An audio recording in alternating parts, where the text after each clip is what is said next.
அஸ்ஸலாமு அலைக்கும். என்னோட சேர்ந்து ஒரு குட்டி வீடியோ பார்க்கலாமா?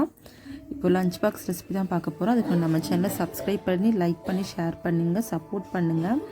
இப்போது கடாயில் ஆயில் ஊற்றிட்டு சோம்பு, பெரிய வெங்காயம் நல்லா துண்டாக அறுத்து போட்டு நல்லா வணங்கினதுக்கு அப்புறமா குடமிளகா போட்டுடலாம். அதுக்கப்புறம் சன்னா மசாலா, கொண்டக்கடலை ஊற வச்சு முளைக்கட்டி எடுத்திருக்கேன், அதை வேக வச்சு எடுத்துடலாம். இப்போ அந்த மசால் கூட போட்டுடலாம்.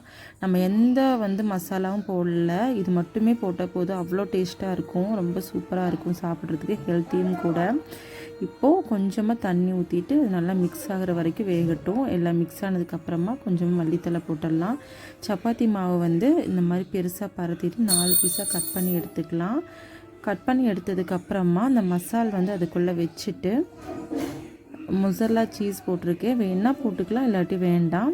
அதுக்கு மேலே ஒரு சப்பாத்தி ஷீட் போட்டுக்கலாம். நம்ம சப்பாத்தி மாதிரி ஃப்ரை பண்ணி எடுத்துடலாம். அவ்வளோதான். நம்ம சேனலுக்கு லைக் பண்ணுங்கள், ஷேர் பண்ணுங்கள், ப்ளீஸ் சப்ஸ்கிரைப் பண்ணிக்கோங்க.